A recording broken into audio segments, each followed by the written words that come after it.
Alan Moore took over writing Swamp Thing with issue number 20. At the time, he was an established British writer, having written extensively for 2000 AD. Marvelman was just starting in Warrior magazine, and Captain Britain was nearing completion. But for the most part, Moore was unfamiliar to a North American audience. Moore's first issue was appropriately titled Loose Ends, as it ties up many prior dangling plot threads. It's an effort to clear the stage, so to speak. This is not much of a beginning, it's more of a brief transition from one writer to another, and it works as a mission statement with Moore announcing he will bring the monsters into the light and examine them. The following issue is where everything changes. Swamp Thing is literally torn apart, deconstructed, and given an entirely different basis for his origin. Then he is resurrected and given a new life, all within 24 pages.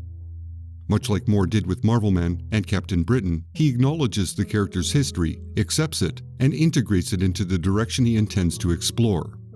Additionally, he sets the tone and atmosphere for all that is about to follow, all within 24 pages.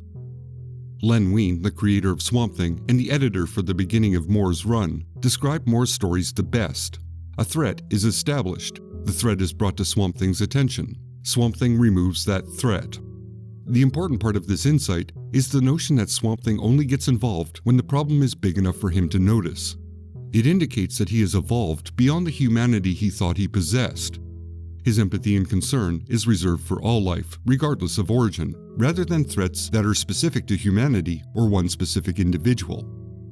There is, of course, the message of environmentalism within the work. For the most part, though, Moore keeps that message as obvious subtext, rather than preachy, outspoken dialogue that condescends to the audience. Early in the Swamp Thing run, following issue number 24, Len Wein stepped aside as editor and Karen Berger took his place. Berger, who would go on to be editor of all DC's oddball titles and would establish Vertigo Comics in 1993, was relatively new and had a perspective that hadn't been shaped by years of working within DC's corporate structure. This is significant because she would make a few tough decisions that would affect the course of the series. When Alan Moore was first hired as the Swamp Thing writer, the artists, Bissette and Totleben, sent him a list of story ideas they had submitted to the previous writer, Martin Pascoe. Pascoe had, essentially, dismissed all of these ideas. But Moore was open to ideas from the art team. More to the point, he used as many as he could. One such idea, the autistic child and the Monkey King, was incorporated into the two-part demon story. Another idea was one that would be published as the Nuke Face Papers. Originally, this story was intended to follow the demon story, but Berger decided this dour, nuclear waste story would kill the momentum the title was experiencing. So she asked Moore to submit something different. Moore had little time to write a new story, but over the course of a few weeks, he managed to complete a story titled Love and Death. It was a story that spanned 3 issues and 1 annual. Later, Moore would state, this was the story that accidentally created the Vertigo Comics universe. And he's not entirely wrong. At the same time, he's not exactly right either. Vertigo wouldn't exist for another decade, but the content he was creating did prove there was a market for this type of material. The work by Jamie Delano, Peter Milligan, Neil Gaiman, and Grant Morrison would also contribute to the foundation that would become Vertigo.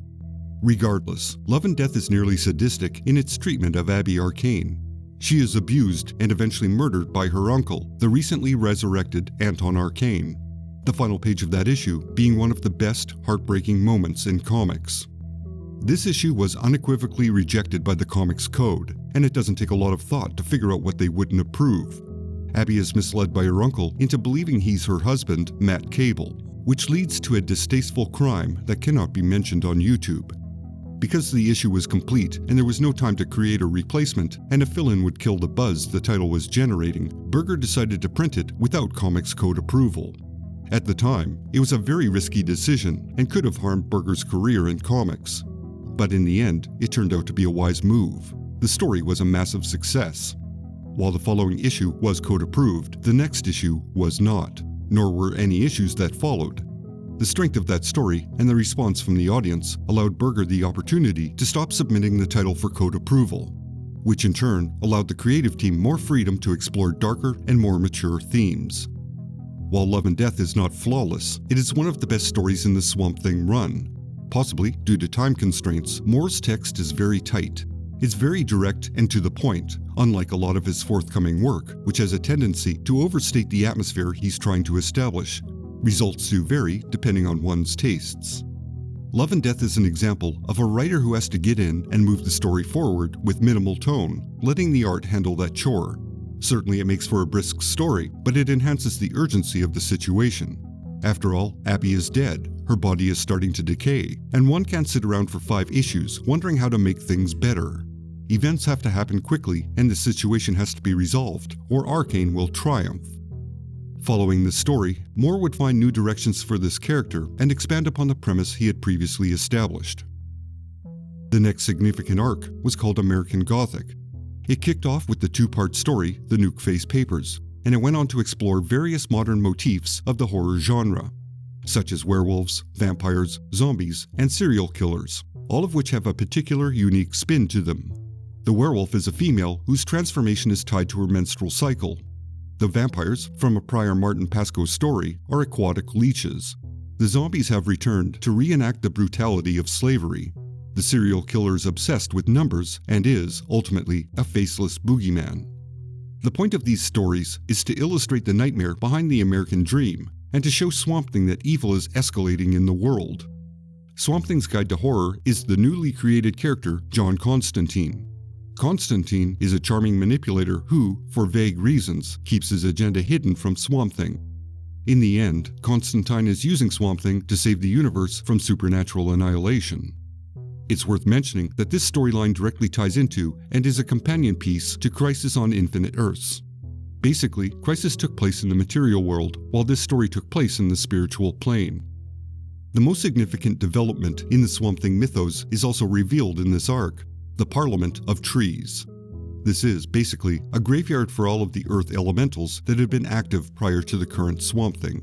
These former elementals have come to one specific location, taken root, and have joined together as a collection of knowledge. Again, Moore incorporates Swamp Thing's continuity by having Swamp Thing talk to Alex Olson, the Swamp Thing from the original story by Wein and Wrightson from House of Secrets number 92. Thus, he cleverly works in a long-standing continuity glitch. It's somewhat minor, but well done nonetheless.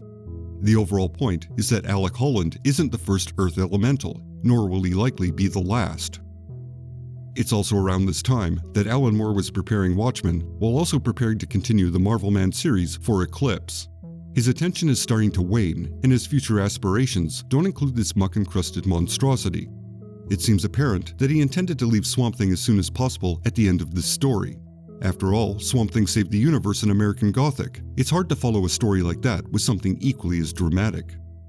The stories that follow, until he concludes his run with issue number 64, are imaginative but somewhat uneven. There is a good handful of fill-in issues as well. At points, the artists, Rick Veitch and Steve Bissette, took turns scripting the series. The issues that Moore does script are rather abstract, as he explores alien settings and situations.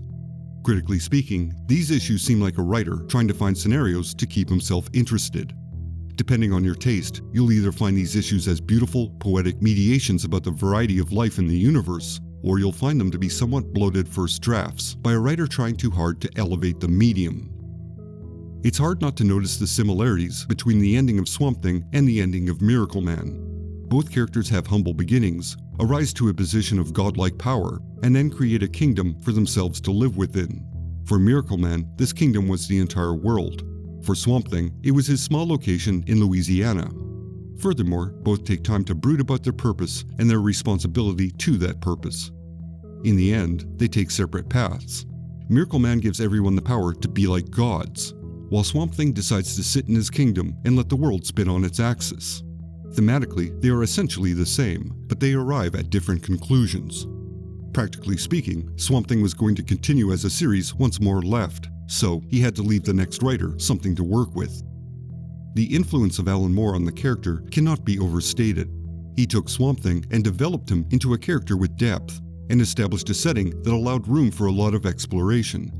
He incorporated a somewhat silly origin, gave it an internal logic, and then he added to the premise, expanding it into a modern mythology. For the writers that would follow him, Alan Moore left behind a willing but somewhat reluctant God, and a legacy that most would try to uphold or reinterpret. Hello and thanks for watching. Well, I don't have a lot to add, and this video has probably gone on long enough. It's the longest of the series, and the one most everyone was likely waiting to see.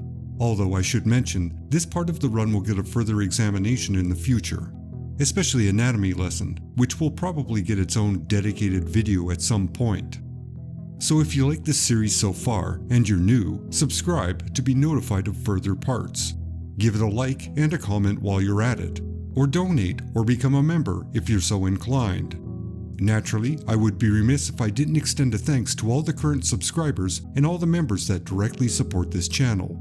Their names are on screen right at this moment. I'll end by asking, is this everyone's favorite part of the Swamp Thing run? Or is this the only part you've ever read? I'm guessing there's some fans of the Wein Wrightson era that will chime in, and probably a few Scott Snyder or Ram V fans. But I'm curious how many people have read parts other than this more portion. Alright, that's it for now. I will talk at you in the next video.